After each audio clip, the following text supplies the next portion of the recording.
불탄데. 잡아. 불타. 아니, 이게 영화가 169분? 169분. 이게 지쳐가지고, 우리가 영화를 보고 지금 바로 이 자리에 와서 지금 녹화를 하는 거란 말이에요. 최종장. 지금 우리 너무 지쳤어, 지금. 3시간 동안 자리에 앉아있느라고. 그렇죠. 그러니까는 95년에 시작을 해서 시리즈가 8편까지 오는 동안, 그리고 30년 동안 장수를 한 어떤 시리즈이기 때문에 그 마지막 장은 긴 러닝타임으로 충분히 토명을 봐라. 약간 이런 게 포함되어 있는 것 같고, 그래서 처음에 초반이 오프닝 크레딧 올라가기 전까지가 1편부터 이단 헌트의 그 궤적, 이거를 빠른 편집으로 보여주죠. 그러면서 나레이션이 계속 나오는데 네. 그 얘기를 하잖아. 너는 우리 한 번도 실망시킨 적이 없어. 자기가 한 얘기잖아요. 아니 근데 그건 맞긴 맞아. 네. 사실 미션 임파서블이 정말 큰 기쁨을 줬지 그동안. 정리부터 하고 좀 시작을 해보면 어떨까라는 왜 생각이 당신이 드는데요. 정리해? 아직 우리는 아직 얘기가. 이런 거죠. 왜냐면 이게 파트 1과 파트 2가 있다 보니까 제일 궁금한 건 사람들이 제일 물어보고 싶은 건 그럼 파트 1보다 낫냐? 이런 거일 텐데 저는 파트 1보다는 파트 2가 더 재밌었고 근데 파트 1이든 파트 2든 이 러닝타임과 비교해보면 너무 좀 지루한 구간이 너무 길다. 네. 저는 파트원이 주는 자극? 나를 자극시키는 지점이 좀 더 컸었던 것 같아요. 그거는 굉장히 임팩트 있는 액션씬도 있었지만 그 가운데 모든 거를 다 챙기려고 하다 보니까 어쩔 수 없이 늘어지는 그런 그 구간들이 있었기 때문에 그 부분에서 오는 손실이 조금 있었던 것 같다. 저는 파트 1이 압도적으로 더 재밌었고요. 저는 이제 미션 임파서블의 중요한 점은 거대한 액션도 아니고 사실은 톰 크루즈가 뭐 스턴트를 한다 좋아요. 하지만 톰 크루즈가 스턴트를 한 장면들이 그 영화 안에서 최고의 장면들은 아니에요. 솔직히 따져보자면. 그러니까 그건 일종의 저 양반이 진짜 하는구나 라는 기본적으로 옛날 성룡 영화 같은 이 영화의 약간 플러스 효과인 거죠. 다른 배우들 못하니까. 근데 이 편은 지루했습니다. 저는. 물론 이 시리즈 전체를 다 합쳐서 제가 5손가락 안에 꼽을 수 있는 정말 훌륭한 시퀀스가 날아와요.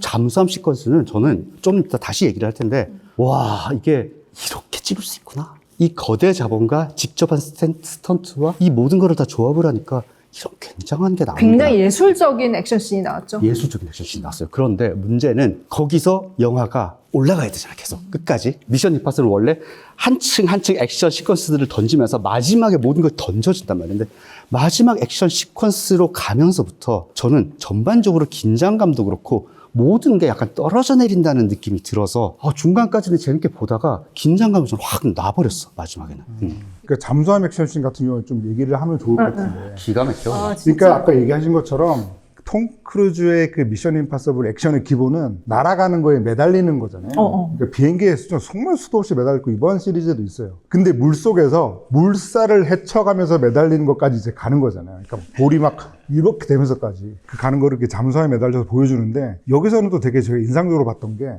또 우리는 또 그 평론가로서 어떤 그 장면의 의미와 컨셉을 또 봐야 되지 않습니까? 이게 이런 거죠. 그러니까 이 미션 임파서블 시리즈가 1편부터 계속 시대가 변해가면서 특수효과도 더해지고 인물도 들어왔다 나가고 하면서 계속 뭔가 좀 덩어리가 좀 커졌다고 한다면은 그러니까 브라이언 드 팔마가 1편에서 만들었던 그런 어떤 순수한 엑기스에서 조금 더 살이 계속 붙었잖아요. 근데 이제는 이 시리즈가 살아남기 위해서는 뭔가 좀 슬림해야 된다. 라는 생각을 한 것처럼 처음에 들어왔던 그 출구로 다시 못 가게 되는 상황에서 다른 출구를 찾았는데 그 다른 출구는 너무 좁아. 그러다 보니까 몸에 있는 뭐 헬멧도 벗고 모두 벗고 다 벗어야 이제 거기 들어갈 수 있는 거죠. 이제 그게 어떻게 보면은 이 시리즈가 앞으로 OTT 시대가 되고 갈수록 이렇게 블록버스터의 어떤 과잉의 미학들이 더해지는데 이 시리즈가 어떻게 가야 되는지를 딱 그 한 시퀀스로 보여준 것 같은데 정작 또 이 파트 1과 파트 2는 방만함이 극치라는 점에서 너무 방만해.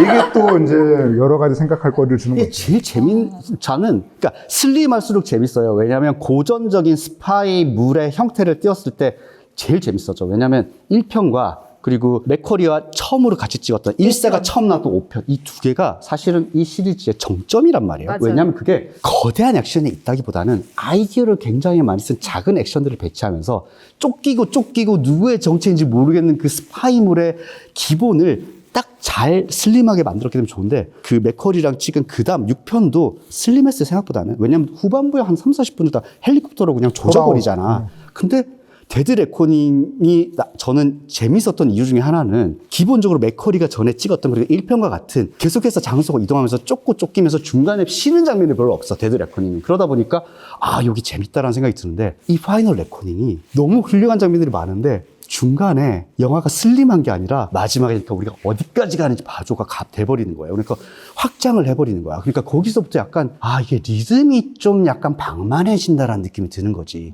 근데 잠수함 액션씬은 여러분 진짜 그건 최고예요. 왜냐하면 이렇게 미학적으로 신경을 써서 아름답게 찍은 액션 장면은 요즘 헐리도 없거든. 잠수함이 절벽에 걸쳤는데 이렇게 이렇게 360도로 돌기 시작한다. 그러니까는 톰 크루즈가 그냥 물 속에 있으면 다 특수 효과를 해결할 수 있어요. 그런데 이 속에 물이 절반 정도 차 있는데 물이 쫙 이렇게 화면에서 구도로 이렇게 쫙 이렇게 바뀌는 거야. 그러면서 와, 이런 액션 장면은 한 커트 한 커트를 정말로 미학적으로 제대로 이렇게 계획을 해서 찍지 않으면 그런 게 나오기 힘들거든요. 그래서 그 장면은 아마 앞으로도 여러분 그런 장면 보기 힘들 거예요. 헐리우드 영화에서. 그러니까 화면의 배열을 보면 거의 망망대해에 톰 크루즈가 점처럼 있다던가 물속에서 계속 그 물 안으로 빠져들어서 혼자 되게 고독하게 싸우는, 물론 바깥에는 팀들이 있지만 그 팀과 완전히 이렇게 그 절연되어서 그냥 자기가 뭔가를 그냥 해결할 수밖에 없는 그 위치에 놓아놓고 어떤 장치를 별로 쓰지 않는 건 거죠. 뭐 음악적인 장치나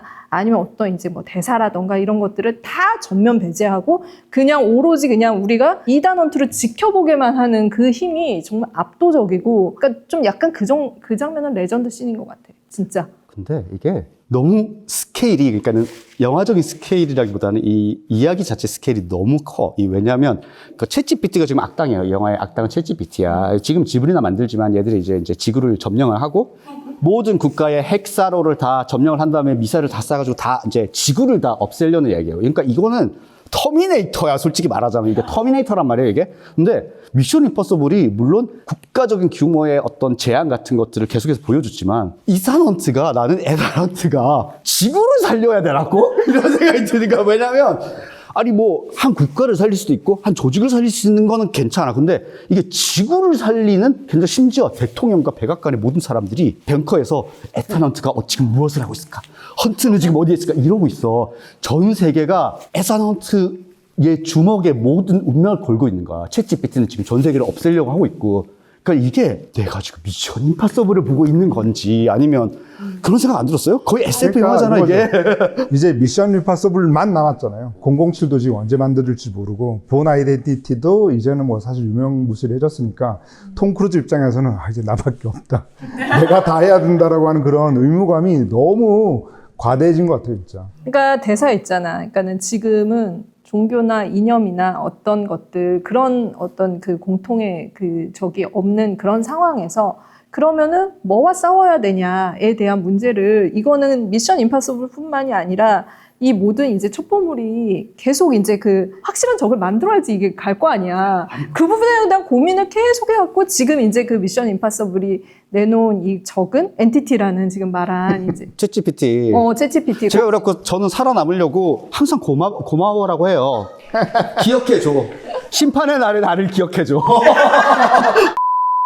근데 이게 그 사실 그러려면은 그 엔티티가 어떤 가하는 위협 같은 것들이 이 영화 안에서 조금 더 이제 그 설명이 되는 씬들이 있거나, 그래서 정말 우리가 위협을 느낀다라는 게 좀 다가왔으면은 그 다음에 얘가 그걸 위해서 고군분투하는 게 조금 더 설득력이 좀 있었을 텐데 그게 너무 없어. 그냥 공통의 그냥 이런 적이 있다. 그러니까 우리는 이것으로부터 지구의 위험을 구해내야 된다라고 하는데 약간 뜬구름 잡는 이야기처럼 들리고, 확실한 어떤 빌런이 없으니까 긴장감이 떨어지는 원인 중에 하나가 저는 그게 제일 컸다라는 생각이 들거든요. 진짜 큰 문제예요. 왜냐면 보이지 않아, 적이. 그잖아, 챗GPT가 돌아가는 애게.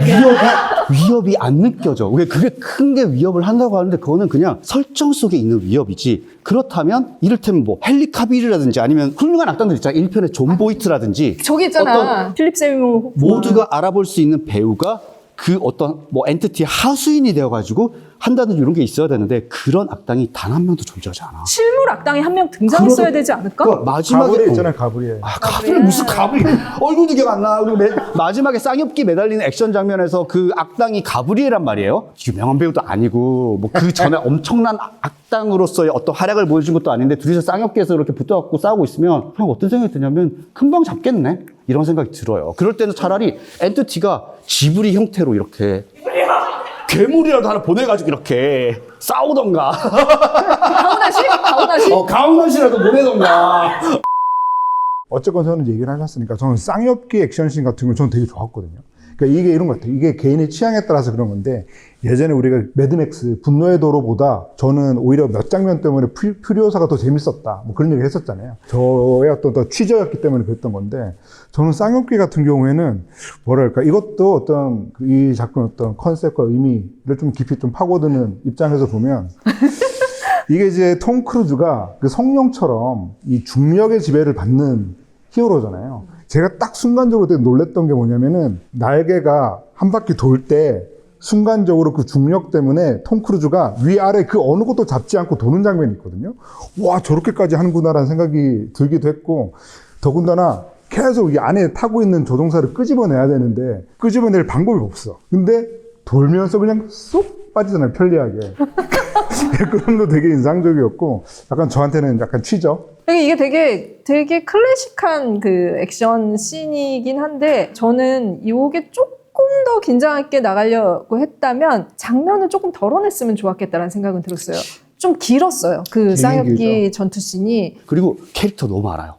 좀 너무 많아. 중간에 뭐 북극에서도 누구를 만나? 그리고 여기서도 누구를 만나? 경찰이 한 명 또 들어와? 그리고 이게 DI야. 그러니까는 흑인 캐릭터도 하나 있어야 되고 아시안 캐릭터도 하나 있어야 돼. 그러니까는 필요 없는 캐릭터들이 하나씩 들어오는데 그러면 미션 임파서블은 그 시퀀스가 끝나면 바이바이고 헤어진단 말이야. 마지막 아프리카 콩고까지 10명 정도가 함께 다 가. 그러니까 누가 누군지 알고 있을까? 누가 누군지 알고 있을까? 몰라. 그래서 이게 마지막에는 뭐냐면요. 콩고에 가잖아?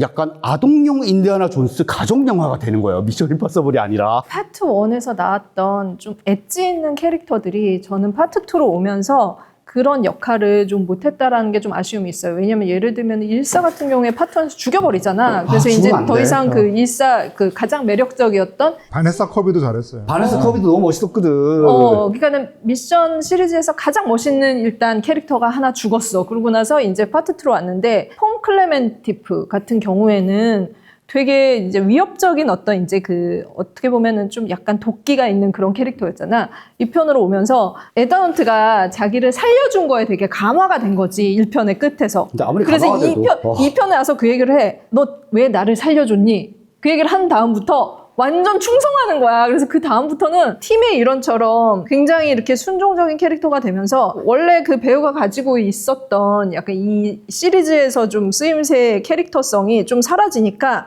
이 전반적으로 이제 이다운트를 제외한 모든 캐릭터들이 확실한 악당도 없는 상태에서 좀 밍숭밍숭해지는 그런 좀 영향이 있죠. 그래가지고 가족 영화? 가족 영화? 캐릭터를 보는 재미가 조금 떨어진 것 같아요. 일사가 사라지면서 이 시리즈의 매력도 막 반감됐고 그리고 어느 순간부터는 액션의 어떤 다채로운 아이디어라기보다는 톰 크루즈의 어떤 체력장 같은 맞아. 톰 크루즈의 체력장이 돼버렸어요. 이 영화의 어떤 액션 컨셉 자체가. 그래서 제가 이제 파트 2의 잠수함 액션과 그리고 쌍엽기 액션을 되게 즐겼다고는 했지만 보면서 들었던 생각은 이제 더 할 건 없겠다. 체력장은 끝났다. 없어. 라는 생각이 이제 들었던 거죠. 진짜 근데 만약에 그러니까 다음 편이 만에 하나라도 다시 만들어진다면은 진짜 우려했던 현장에서 사고 날 것 같을 정도로 힘들겠다라는 생각은 들더라고. 톰 크루즈가 1962년생이에요. 네, 양조이랑 동갑이죠. 네. 그리고 톰 행크스도 지금 파과의 이혜영 배우도 1962년, 데미 무어, 서브스턴스 1962년. 1962년에 무슨 일이 있었던 거야? 아니 그때 배우들이 체력이 좋아. 우리랑 다르지. 어쨌든 우리가 이렇게 뭔가 같이 얘기할 수 있는 영화를 만들어주는 톰 크루즈 만수무강 하시기를 빌면서 지금 톰 크루즈 만승형이 문제가 아니야. 우리가 지금 얼마나 더 사느냐가 문제야. 나 좀 땀 계속 흘리는 거 보여요? 너무 피곤한 거야. 나 1초도 못 매달려. 그 장면을 보면서 뭐 아드레날린이 뭐 좀 약하다, 뭐 그 장면이 아쉽다, 길다 이런 얘기를 할 자격이 없어. 그게 없어. 1초도 못 매달리는 사람들이. 우리 악력이 없어가지고 어. 이렇게 매달릴 수 있는 것 같은데 떨어져 바로 이렇게. 그러니까 우리는. 정말 그래서 정말 너무너무 대단하다는 거를 다시 한번 실감을 하면서 역시 체력이 최고다. 미션 임파서블 파이널 레코닝 파트 2죠. 저의 별은 4개입니다. 진짜 후하다. 아. 훌륭한 프랜차이즈와 위대한 프랜차이즈의 차이. 톰 크루즈의 끝나지 않는 체력장. 아 좋다. 길대. 아 좋다. 길다 그랬어. 별은 3개 반. 탑 크루즈 포에버. 그 톰 크루즈의 모든 영화에 적용되는 별점 아니에요? 제 별점은 3개 드리겠습니다. 미션 패밀리 임파서블. 이번 게 가장 가족 영화예요. 마지막에 진짜 마지막이니까 가족 영화. 너무 가족 영화예요. 마음이 따뜻해지는. 3개를 핵전쟁에 의해서 구하는 막 그런 거. 평화를 선택했다고 하는 평화야. 거. 평화. 구독, 좋아요. 댓글, 알림 설정. 알림 설정 해주세요. 알림 설정.